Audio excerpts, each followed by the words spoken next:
Bevon Charles, who is a Grenadian businesswoman and owner of Akata Farms, has gotten the chance to seek out funding for her passion, agriculture. Bevon was chosen by the U.S. State Department to represent Grenada as part of its Young Leaders of the Americas initiative, or YLAI as it is commonly known. She in turn got the opportunity to be a part of the just concluded 9th Summit of the Americas in Los Angeles. The 31-year-old mother of two is working to see changes in the agriculture sector in Grenada. Yeah, amazing network. What they do, they target entrepreneurs from the Americas to perfect their business, whatever field it is, whatever industry, and they get them placed in host organizations in the US. So for me, I am being placed in Nebraska for a month with amazing board that actually markets and pool together resources for grain and sorghum farmers in the entire United States. So I'll be looking. Yeah. You're a farmer yourself. Yeah, I am. Tell me about that. I am. So I'm into business development and agriculture. I grew up in agriculture because my father is a farmer. So I grew up hands-on in the industry. So it became a love and a passion from a young age. Seeing the struggle that he went through, knowing that time has changed, but yet agriculture in Grenada is still stagnant. But there's so much vast opportunities that we have not taken advantage of. So I founded my company in 2017, Akata Farms. We don't just produce. We build sustainable farms. We engage and try to train young people to get more involved in agriculture, sustainable agriculture, actually. Trying to implement technology and resources to farmers across Grenada and the Caribbean. So the company is growing. We are expanding, getting rural lands because we felt the need to engage the community in our development. So that's why we target rural communities, but lands that in Grenada, for example, we have a rich history. We have old plantations, and some of them are just lying idle. It was important for us to target those lands because we are very conscious about adding to carbon footprint. So we want to get land that's already existing in agricultural production. So that's why we target those areas. We work very close to our communities, getting the youth to see benefits of agriculture. And we want to implement that business strategy and that model across the Caribbean region. So I applied to YLAI under this Akata Farm bracket. And because of that, sustainable development, growth agriculture, or fight for food security, the US Department said, listen, you're in a perfect position, your platform is growing, let's get your voices heard, let's get the story. So, yeah. Wow. So what has been the response from the young people about agriculture? Because you've been working closely with them to see the use, the need for food security and the ability to grow your own food, and especially coming out of COVID-19. Yeah. And then with the war in Europe. Oh, yeah. So all of those things working hand in hand, making us see the need for food security. What has been the response from the young people you've worked with? In a Grenada perspective, the youth of Grenada is what is feeding Grenada, actually. I'm proud to say that we are feeding Grenada. We have seen an increase in the number of youth farmers, but there are challenges. We need resources, and there's lack of resources. What kind of resources do you need? You said that more than once. Yeah, funding. Listen, people think agriculture is simple and thinking getting a loan for $10,000 or $20 is it. No, listen, agriculture, like any other business, takes consistent funding and investment. it's hard. And if you don't have access to that, well, as we say, crack or smoke your pipe.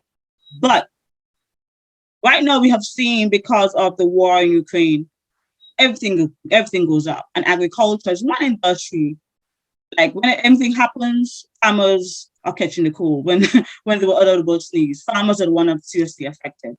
We have challenges with climate change, the change in our patterns. So the challenges keep coming on, and not much is being done to mitigate these challenges. And I'm talking here on a greener perspective. There are organizations and movements right now that are getting youths not just involved in agriculture, but prepared to handle climate change. Of course, more needs to be done. More funds and resources needs to be allocated for the farmers. And of course, once that's done, we can be able to build stronger platforms and stronger agriculture foundation. Because without it, farmers can come together. We cannot unite. We can form cooperatives. We can form those groups to target regional or international market, because one farmer cannot do it alone. So we have to pull our resources together. We have to pull ourselves together, and that's how we're able to meet the challenges and stuff like that. But the youths have been tremendous because they want to get involved. They want to work. They want to have control of their lives and their livelihoods. They want to be able to feed the communities and live healthy. So we have seen an increasing number of food farmers in the country, and across the Caribbean region as well. Even across the world, you're seeing young people taking up the mantle, and girls and women as well, getting involved in agriculture, showing that men have been in the industry for years, but women are taking up the mantle now, taking on the fight to feed their communities, feed their families, and doing it successfully. I have seen women in Africa building sustainable systems, pulling 500 farmers together to meet import demand, and they're doing it successfully. And we can do that in the Caribbean region. We can do that in Grenada as well. So there have been improvement. There have been tremendous growth in the number of youth farmers. But of course, more needs to be done. We need to get more youth involved. But then on a greater perspective, it has to start at home. It has to start with our education system, because our mindset of agriculture has to change. I don't want young people getting involved in agriculture as a last resort, thinking, okay, well, I didn't make it in school. I didn't have a tertiary education. There's nothing else for me to do. No. I want them to enter secondary school with a passion for agriculture, because it's not just fork and mud right now. It's about technology, innovation, and vertical farming, and biotech, and agri-tech, and everything involved. Okay, so you bring up technology, bio, everything. I want to find out from you now, if you can choose one crop in Grenada that you would revolutionize or use technology to expand, what crop would you choose? That's hard, because in Grenada, we are blessed with so much. We have the nutmeg, we have the cocoa, we have the soursop, we have coconut, we have the fresh fruit. There is so much that we could use to change the life of one, and in what way you would do it? One. Let me see. If I had to choose one, I will choose, I don't know, breadfruit. For some reason, breadfruit or any provisions can go a long way. And I'll give it be sweet potato, but anyway, go breadfruit. Breadfruit, sweet potato, the yam, dashing, the okras, all together. So that's why I said I can limit to one. So let me give you an example. Because of the Russian and the Ukraine war, we have seen a decline in the number of baby formula on the market. In the Caribbean region, there is a constant growth in the number of malnutrition in babies between the ages of birth to about 3 years old, because of mothers are not feeding well, they're not having the proper nutrition. So we have this issue. We don't have formulas to feed our kids, and I was surprised to hear Grenadian mothers saying, "Well, there is no formula in the market. What am I going to feed my children with?" And I'm like, really? We have so much resources here. We have our sweet potato, and we have our breadfruit.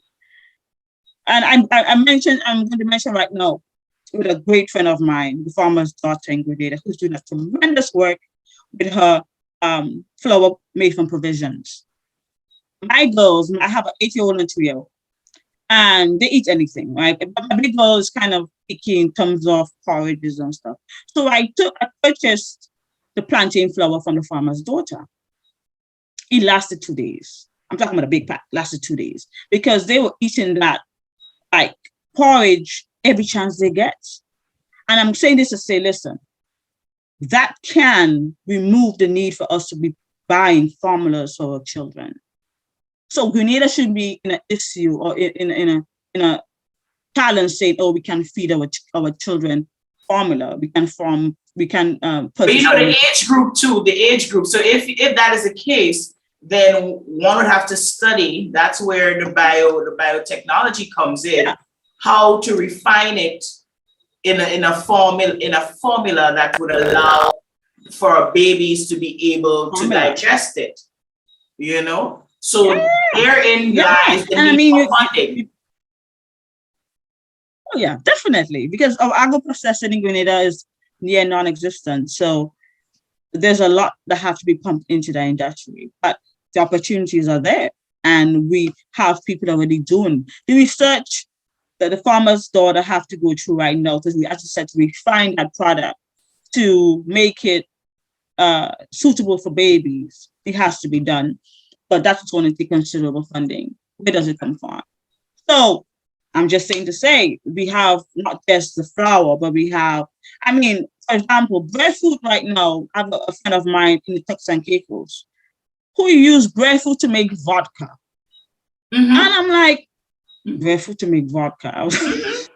Potatoes make vodka, so breadfruit to make vodka. So we are not in short supply of natural resources to make things. We have it in abundance in Grenada. God bless us with the land to create. But I don't know, the issue is that we lack. I think, no, I shouldn't say the issues. We have the raw material, but we don't have the money, the funding to get things from there to do the studies and produce the refined products that are necessary to be, the process that is necessary to give us the refined products that we would see on the supermarket shelves. Exactly. So, I mean, there's a lot. I mean, and coming into the summit, I thought, I knew there was money available. There's money, billions of dollars. I heard last night at the inaugural ceremony with President Biden and Vice President Harris, and she said they're allocating billions of dollars to target food security and green economy. And I'm saying, we in the Caribbean, we in Grenada, we have to take advantage of those resources. So how can you take advantage of that? Well, that's a beautiful question, because what I have learned is you have to position yourself to meet the right people. And I'm thankful enough, fortunate enough to have met these people to let them know what I'm doing in Grenada, what I'm doing for the Caribbean region in terms of food security and the green economy. Because now, the other Caribbean islands will get resources, and I don't think Grenada is getting nothing really. So I'm here, I'm meeting the people who I have to meet, I'm knocking on the doors to get direction and get their focus facing the Spice Island. I'm desperate enough to say, listen, give me the money, let me allocate it to the right people in Grenada, get the youth involved, get the farmers producing, and we're going to hit the market. But as I said, it goes beyond the dialogue. We have to put the right people in place for implementation to get these funding properly used in the way that it should. So hopefully before I leave here on tomorrow night, tomorrow I'm having a round table with the PM Motley and the president of the Caribbean Development Bank and Secretary Harris, Harris, I believe.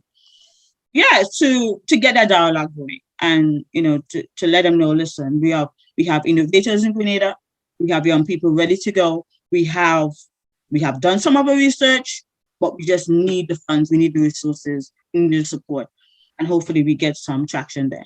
Do you have projects in place? Because to get funding and so on, you need to show paperwork that you funded, that you're ready, your budget, and everything. So do we have that? Oh yeah, I think we have some amazing projects right now in Grenada that people not even taken away of. We have, for example, the Adults and Teen Initiative, located in Good Hope with Mr. Jude Hector and Richard Simon and that amazing team. And what they're doing there right now to, get the youth involved in agriculture, starting their own businesses, but at the same time creating avenues for those who have, fall to the wayside and get themselves in trouble. We have the same farmer's daughter. We have a lot of agriculture in Grenada. For me, for example, Akata Farms and the projects what we're doing, we have the business that's going.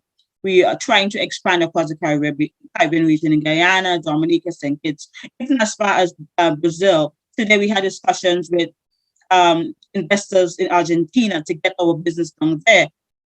So there are opportunities, there are projects. We have the team in place in terms of getting the proposals done, getting the right feasibility studies done. So we just, putting the right people in place, getting things done.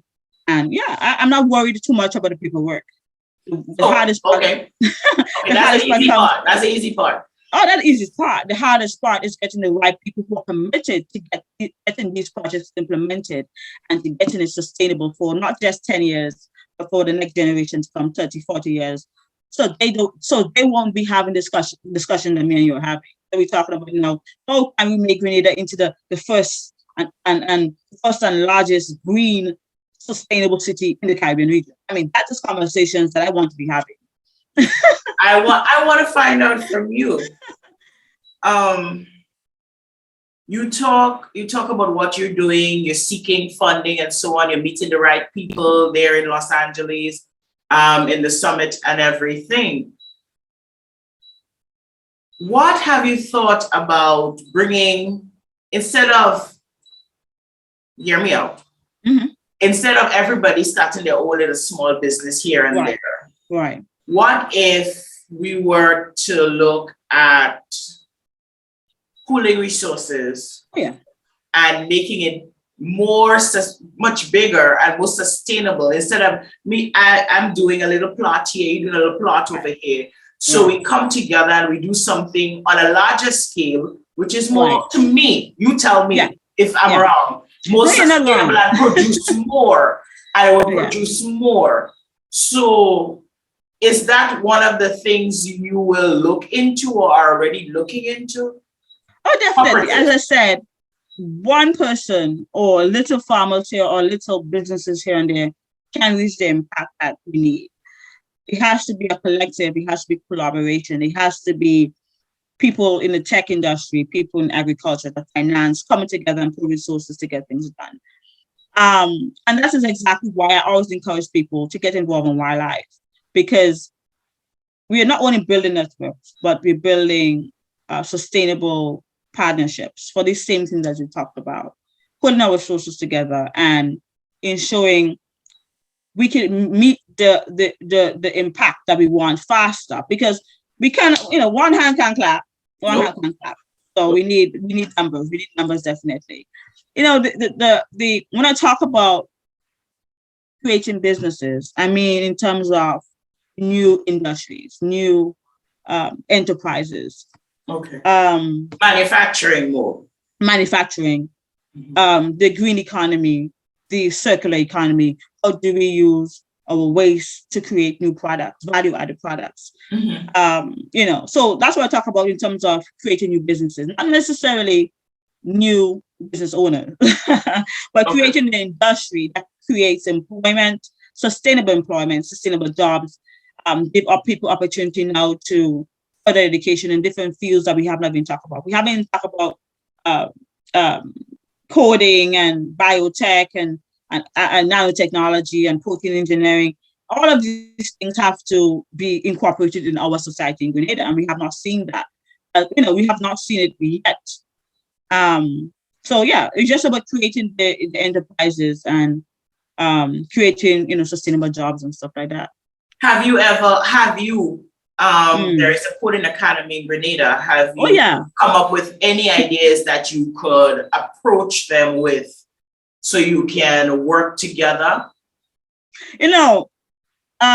Bevon and I have had discussions about how we can get what they're doing there immersed in agriculture. I'm just waiting to get some things in place here because I have bold ideas of how we can use the robotics to reduce our waste, our garbages and stuff like that. So you can have those robotics installed in our homes. You don't need for garbage truck to pass. We can always break it down, turn that into materials for our soil back in our gardens to encourage people at home to have backyard gardens.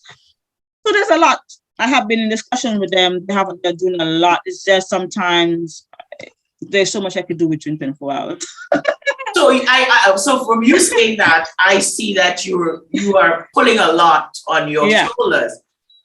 How many people like yourself you can rely on, lean on to get that movement for change in the agriculture sector in Grenada? Because I know there's one here, there's two here, there's one person here, there's one here, there's one here. But how many people can you lean on to bring about that change you want? Because it's not, as you said, one hand can't clap. Yeah.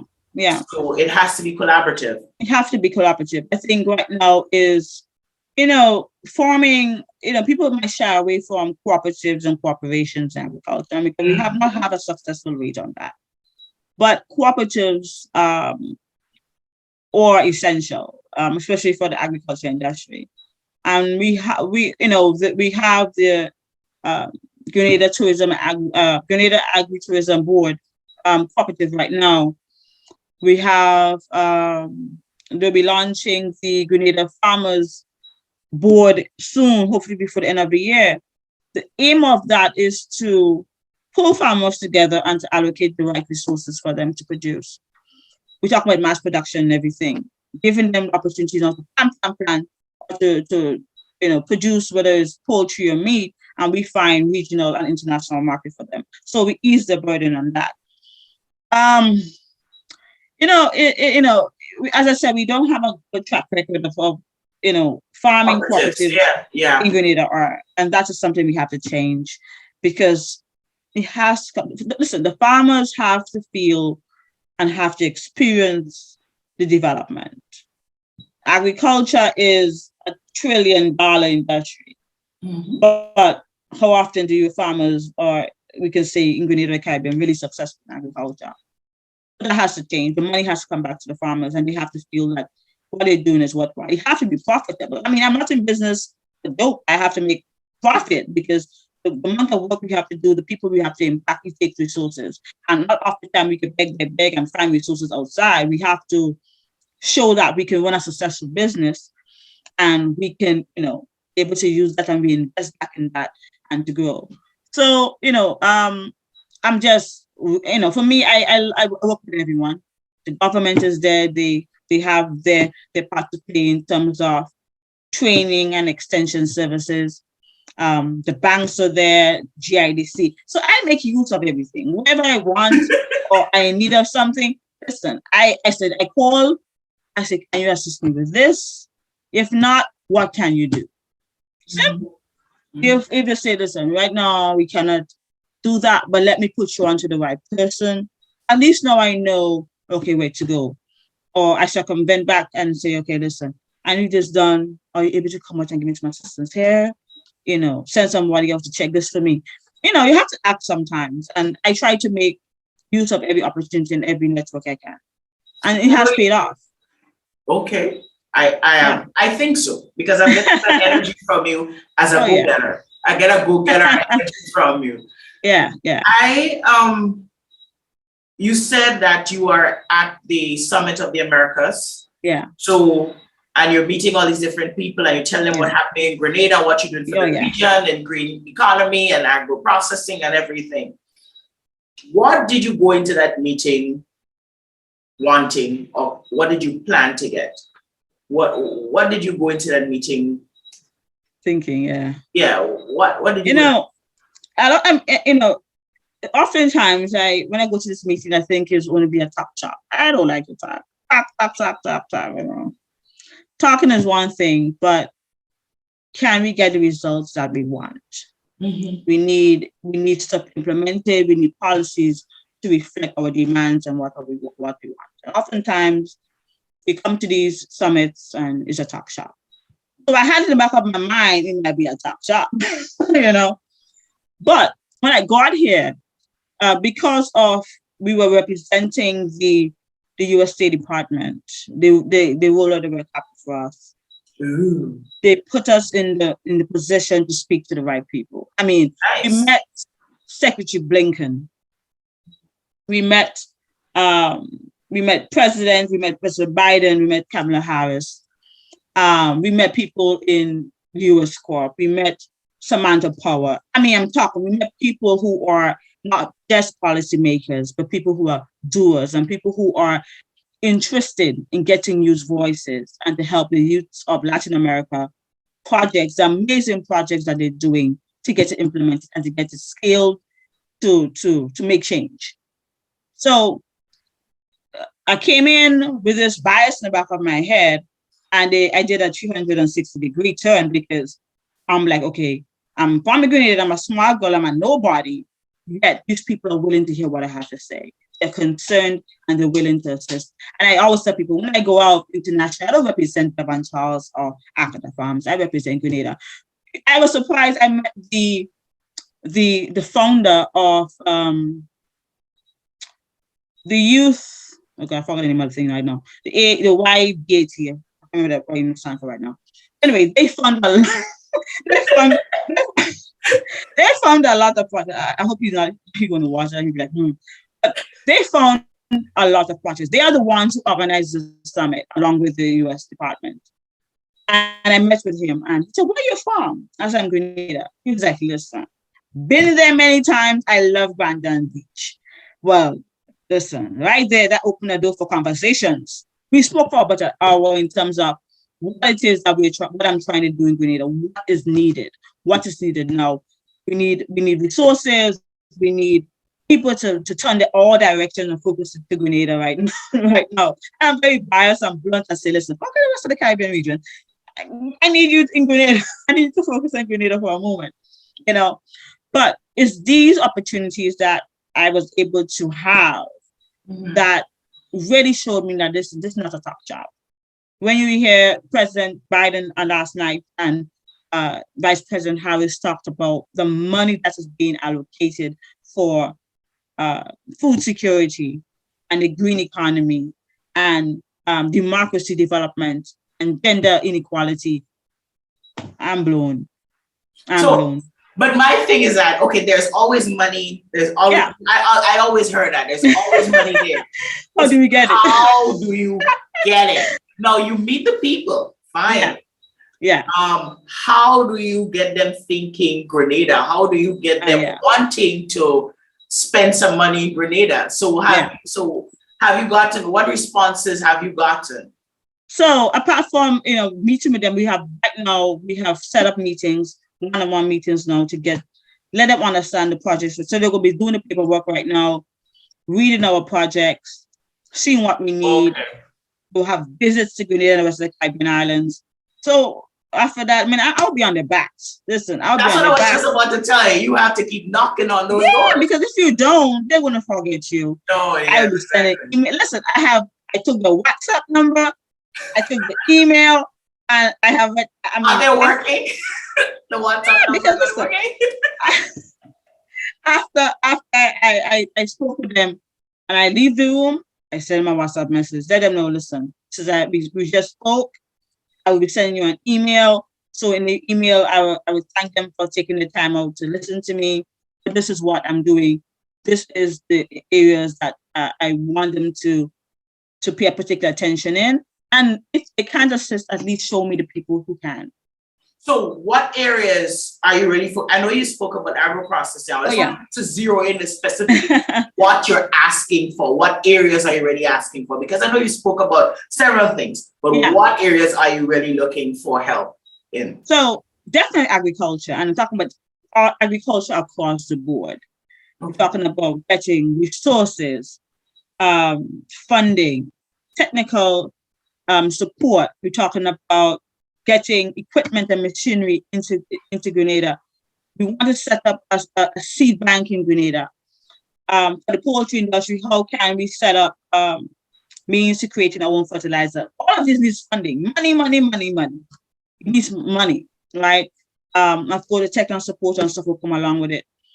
In terms of the green economy, I mean, I envision, I had a talk with one of the alumni here, and I was like, listen, here's a company, they are an agricultural firm, a real estate and an agricultural company, and they build sustainable cities.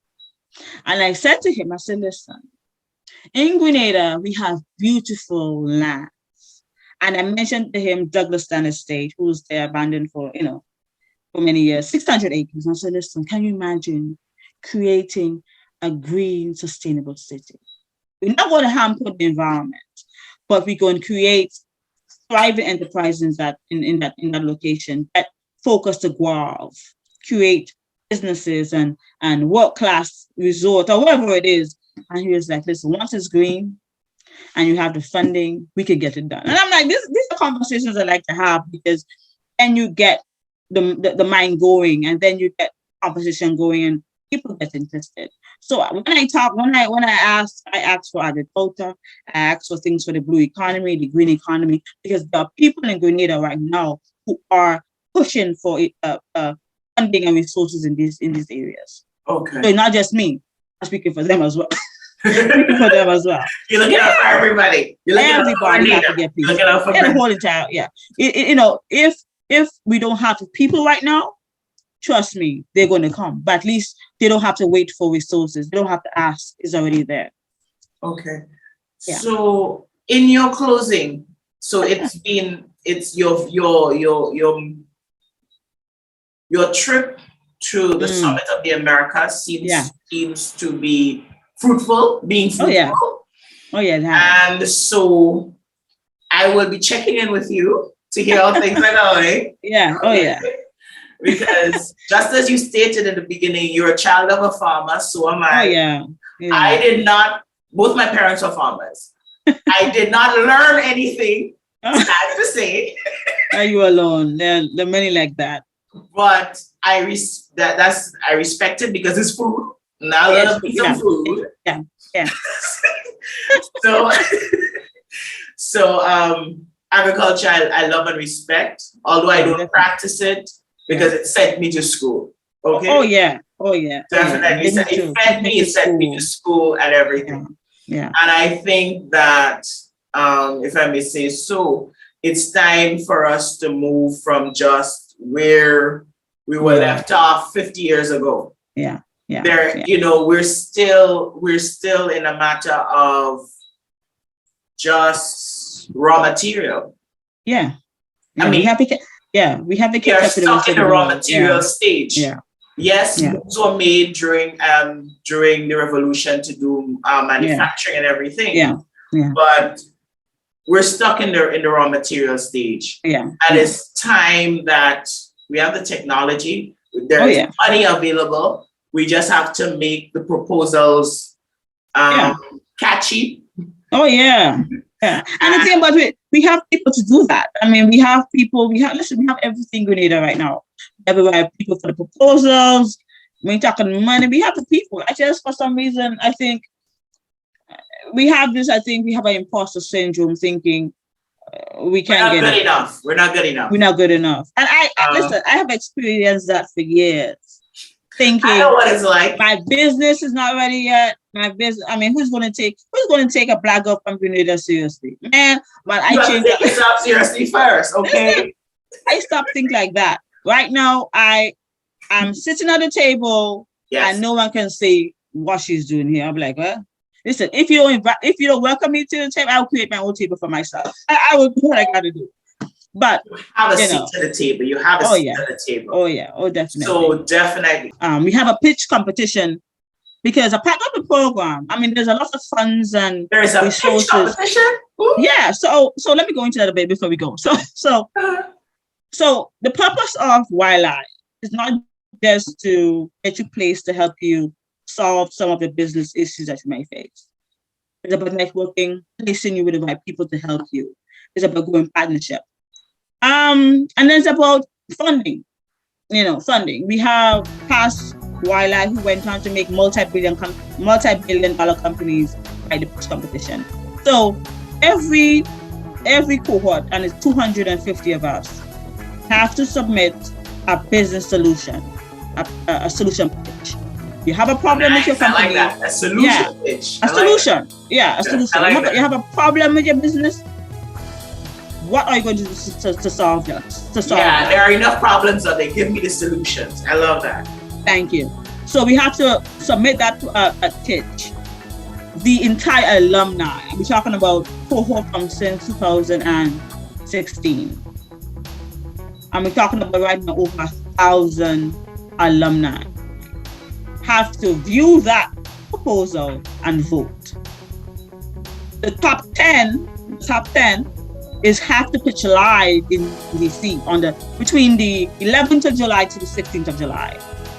Wow. Their pitch so it's amazing. Right now I am fine-tuning my pitch. Oh girl, are you gonna sing a calypso or what? I don't know yet. I'm trying to figure out what my presentation would be. I mean, I have to make it to the top 10. Thank you for viewing Sarana Mitchell Worlds. Please like, share, comment, and subscribe. I am Sarana Mitchell. Have a good one.